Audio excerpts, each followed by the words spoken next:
Yo guys, it's CF here. Welcome back to a brand new video. Welcome back to the channel. Today we've got the match review for Astana 1, Chelsea 3. It's the match review for the Conference League games. Before we do get into the video, because it's going to be a quick one, because there's very few things to talk about, but there is a lot of details to go into, if you know what I'm trying to say, in the very few things we're going to talk about. So before we do get into it, please like, subscribe, with the notifications so notified every time I do a video. Or the first link in the description is my streaming channel, my second channel. Go and check those out. It'd be very much appreciated. And without further ado, let's jump straight into it, because Astana 1, Chelsea 3. Chelsea get the job done in minus temperatures. If you saw the pitch today, oh my God, was it crazy? Was it absolutely crazy? There was snow across the place. I didn't even realise until midway through this game, Kazakhstan is actually in Russia. I didn't even know. I didn't even know. I didn't even know. So it kind of makes sense why it's minus temperature. It played on solid grass as well, by the way. You see the way the ball is bobbling. You take all of these things into account. We've got a good win here. We've got a good win here, and more things as I go through the video. Starting off with the lineup, obviously. So that's one thing we're going to go into. We're going to go into the lineup. We went with Philip Jorgensen in goal. Back four of Axel Disasi, Tosin Adebayo, Achiampong as a right back, and Renato Vega as the left back. Renato Vega inverting into midfield, Achiampong being the one as a right centre back. You know what I mean? Right back into a right centre back. We went for a double pivot of Raksaki. And no, it wasn't Raksaki. It was, Raksaki and Drewsbury Hall. And then we went with Carney in the 10, Colin Chickenwaker in the 10, Tyreek George off the left, Pedro Neto off the right, and Mark Gu as the ST. I didn't even know Pedro Neto was even on this squad that was released. I didn't even know until after the video I put up yesterday of the preview. It was like an hour after or something, maybe even 2 hours after. You know what I mean? I didn't even know Neto was going to be on the thing. I completely also forgot Neto was actually suspended for the Brentford game on the weekend. So it's kind of understandable why he was played today instead of Madueke. I understand it. Fair enough. Yeah, that was the 11 we went with. And it's very, very heavily rotated. Second/third team in a sense. You know what I'm trying to say? I think everybody there, bar Pedro Neto, is either from the youth academy or the second team. You know what I mean? That have not been getting any minutes. Anyway, game kicks off, and you can tell by the minute it kicks off what the game's going to be like. We're going to be all on the ball. We're going to be taking our time on the ball. And Astana are going to be trying to reserve that pressure and try and break us on the counter. That is what the game plan was from the get-go. And it was clear to tell that this was what the game was going to go into. You know what I mean? What it was going to go into. So we obviously grabbed the first goal. We grabbed the first goal early on in the first half due to Mark Gu. Thank God. I love to see Mark Gu get on the score sheet. I really, really do like Mark Gu. He gets on the score sheet. Really good goal as well, by the way. He picks the ball off the right, and he takes his time and spots a gap of space a little bit more over to the right in the box. And he uses his power and his pace to beat the defender. He does that, and he sticks it in the near post as well. And we go 1-0 up. Very, very well-worked goal from Mark Gu. Very good. I think he's such a top striker. Well, I don't think he's a top striker. I think he has the potential to be a top striker. I think he's really, really good for his age as well. He's shown that in today's game, because he also bagged us the second goal not long after his first. His second goal was quite lucky in the sense, you know what I mean? It's cross-to-cross box. He gets in between the two Astana defenders, which is good. But the keeper saves it, and it bobbles off Gu's shoulder, or it might have been his arm. Not handball territory, but it might have been his arm. It bounced into the net, and we go 2-0 up. You know what I mean? And we're cruising from this moment in time. In this moment in time, we're cruising. They're not really threatening us at all. I think they had one opportunity at us in the first half, and it was saved by Jorgensen quite easily. But with like one hand. I don't know why. I think he could have caught it, but it was with one hand. I think it's because he might have been freezing. Honestly, he didn't really have much to do in today's game. I actually feel really bad for Jorgensen. He had nothing really to do in minus 11 temperature. Minus 11, I'm still shocked. Anyway, before they even get their first goal, we go and get the third off a corner. It's Renato Vega, which is really, really bad defending from Astana. It just shows the quality of the opponent we are playing against.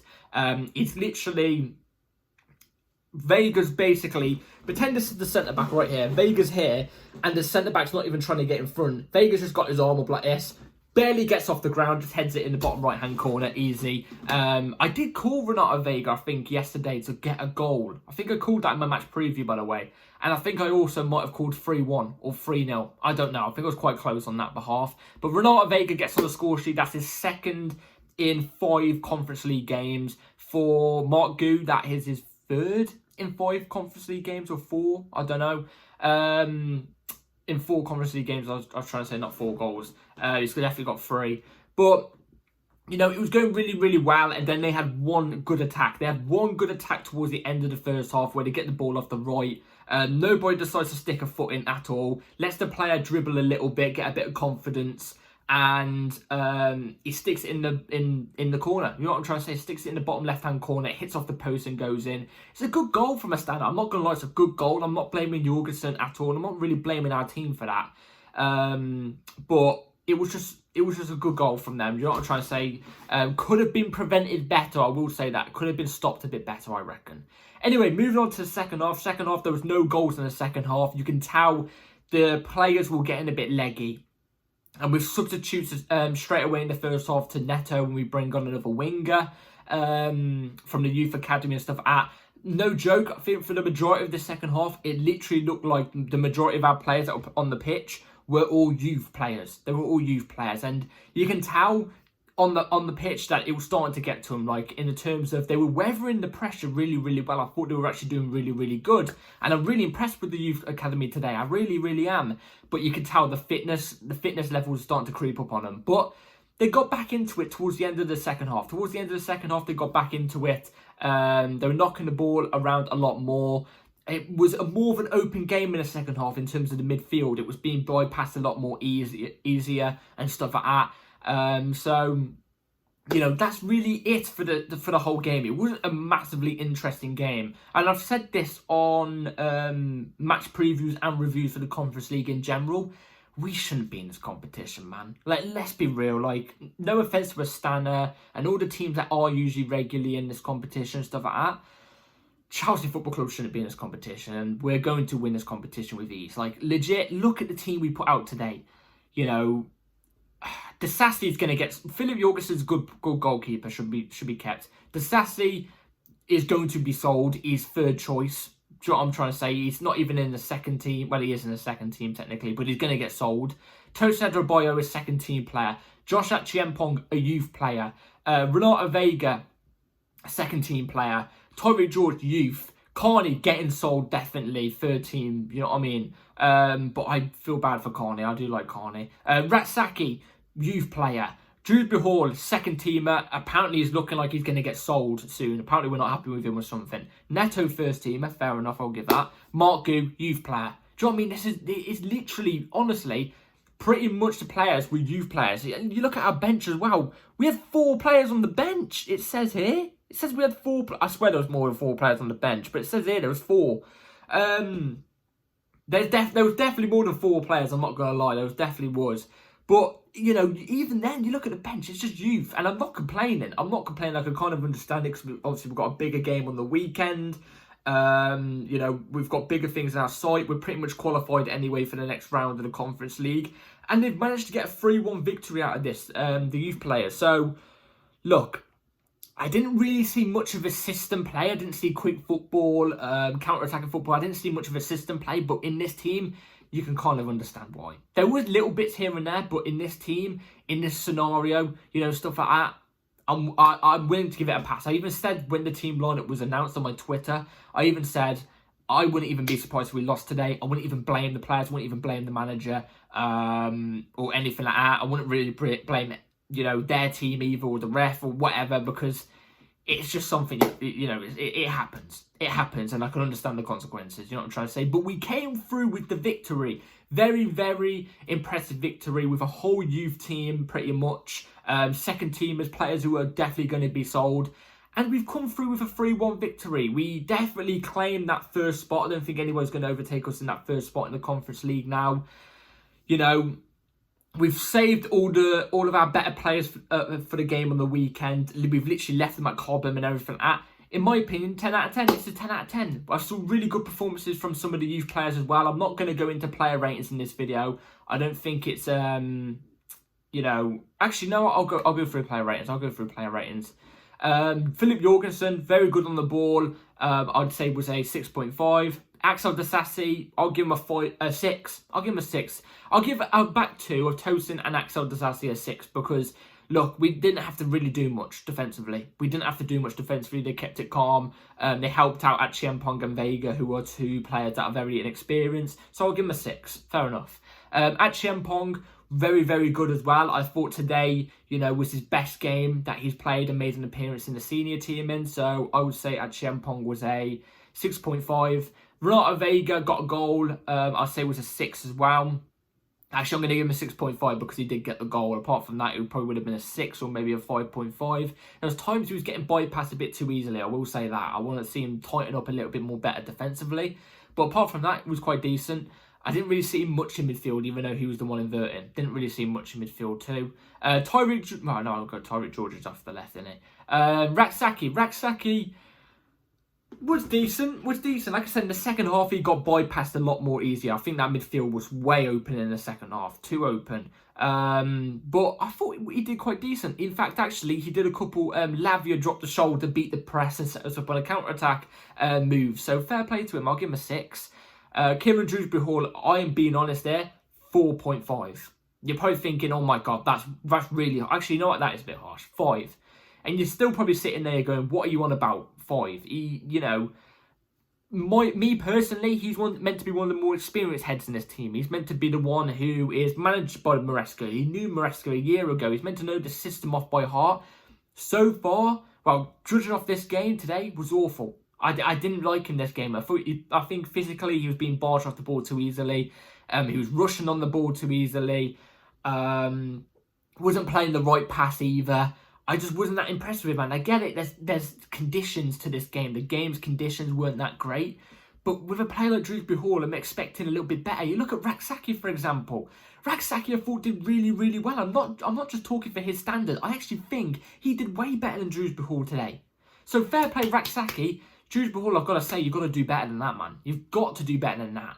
You know what I mean? If you want to start trying to get your way into the first team, you know what I mean? If you want to try and start getting your way to the first team, you've got to do better than this. These are the games you've got to show this quality. You're not showing it. In my opinion, 5. But I would have given him a 4.5 if it wasn't for today. I'm being very generous. Very generous. Not Pedro Neto, sorry. Connie Chukwuemeka was in a 10.